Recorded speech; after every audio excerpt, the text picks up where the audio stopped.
Assalamualaikum warahmatullahi wabarakatuh.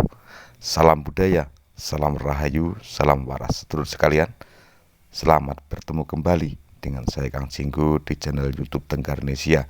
Kali ini kita akan mengupas tentang kajian kita, yakni historis atau dari sisi historis ilmu makrifat Jawa.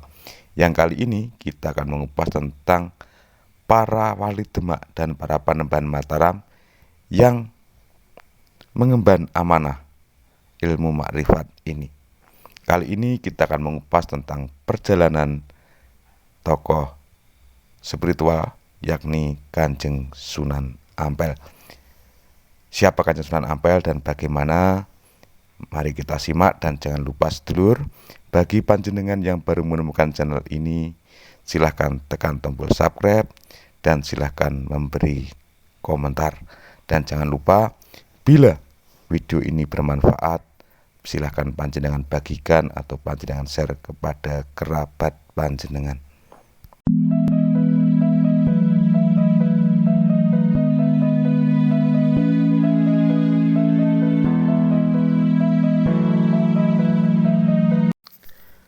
Sunan Ampel, nama aslinya adalah Ali Rahmatullah. Beliau adalah putra dari Syekh Ibrahim As-Samarkandi, seorang tokoh ulama dari negeri Samarkand atau Uzbekistan. Orang Jawa menyebutnya dengan bahasa yang lebih sederhana, yakni Syekh Ibrahim Asmoro. Syekh Ibrahim sendiri merupakan kakak dari Maulana Ishaq atau Sunan Giri atau ayah Sunan Giri yang menjadi anggota Wali Songo generasi pertama.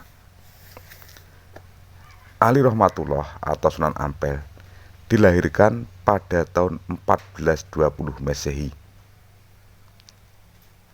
Sebenarnya Syekh Ibrahim yang berasal dari Samarkand itu melanglang buana hingga ke negeri Campa dan menikahi putri kedua Raja Campa. Sedangkan putri sulung Raja Campa diambil sebagai istri oleh Prabu Brawijaya V dari Majapahit. Dari perkawinan Syekh Ibrahim tersebut lahirlah dua orang putra, yakni Ali Murtado dan Ali Rahmatullah. Bibi Wak Rahmatullah yang menjadi permaisuri di Majapahit menurunkan seorang cucu yang terkenal dengan nama Ki Ageng Pengging, yakni seorang tokoh kejawen yang menjadi sahabat sekaligus murid dari Syekh Siti Jenar.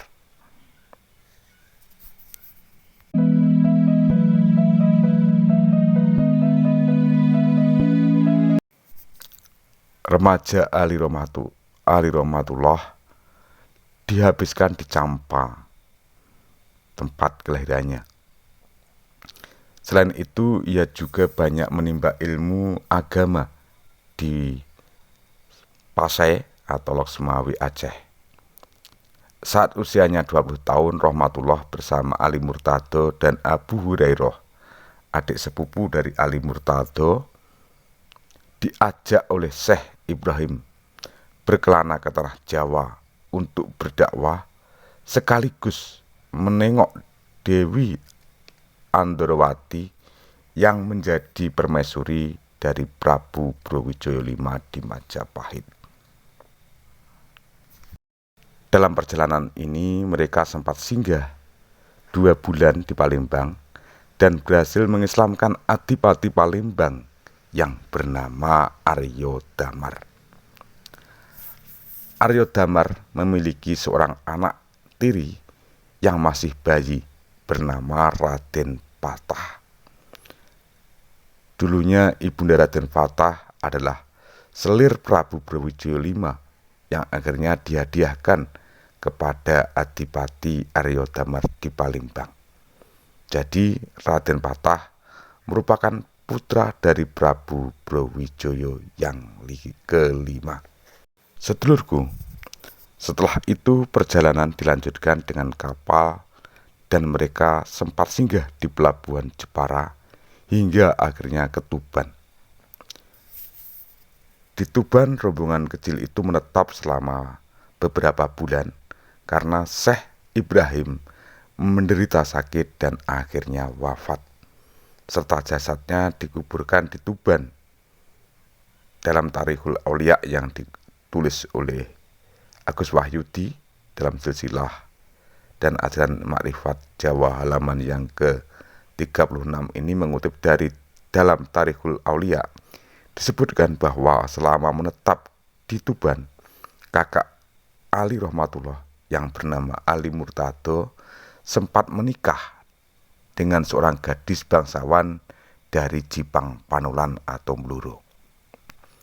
Ketika istrinya sedang hamil, Ali Murtado hendak melanjutkan perjalanan menuju Trowulan Mojokerto bersama Ali Rahmatullah untuk menemui bibi wak mereka di Keraton Majapahit. Namun sayangnya, sang istri tidak diizinkan ikut oleh orang tuanya, sehingga terpaksa ditinggal bersama keluarganya yang sudah menjadi muslim. Bayi dalam kandungan itu pun lahir laki-laki dan diberi nama Raden Usman Haji. Setelah dewasa, ia menjadi muslim yang sangat sakti perkasa, yang taat dan mengabdikan diri kepada Kesultanan Demak. Namanya pun lebih dikenal dengan sebutan Sunan Ngudung. Sunan Ngudung memiliki putra bernama Jakfar Shodiq atau Sunan Kudus. Jadi Sunan Kudus sejatinya adalah cucu Ali Murtado dan masih hubungan darah dengan Sunan Ampel.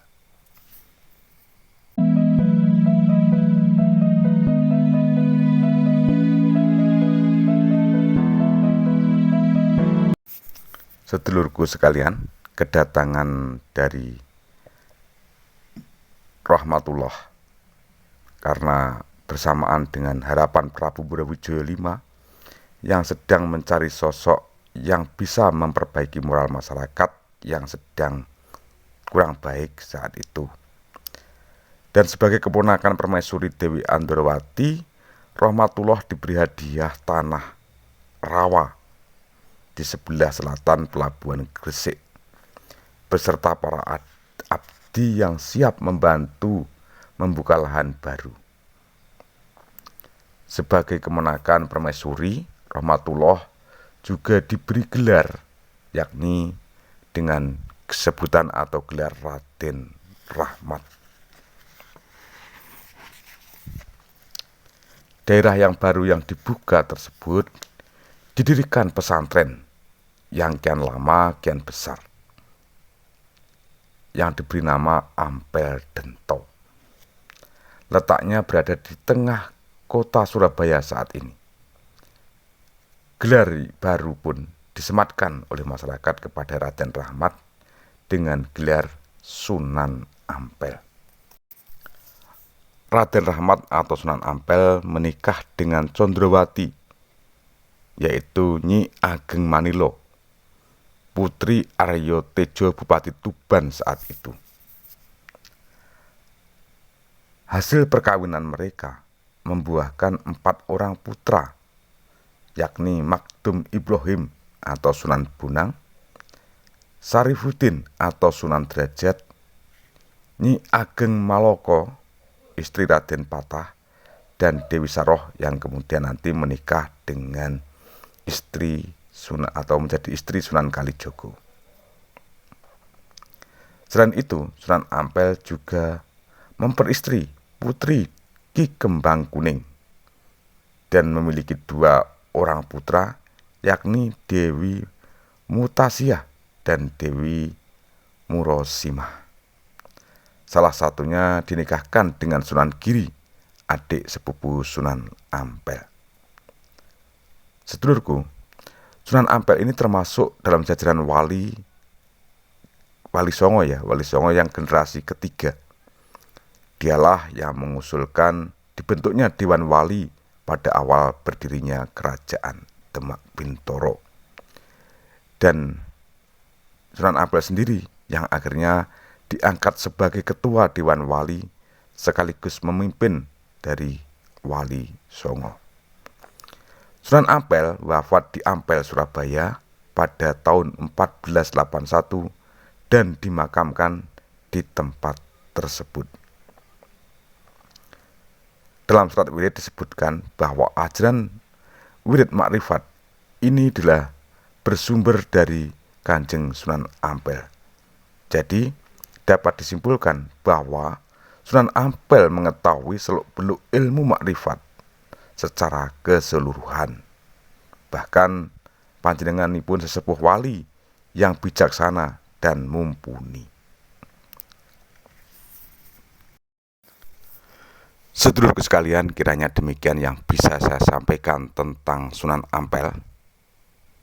Ada kurang dan lebih saya mohon maaf yang sebesar-besarnya. Triring ungkapan ono rino ono upo ono awan ono pangan. Salam budaya, salam rahayu, salam waras. Wassalamualaikum warahmatullahi wabarakatuh.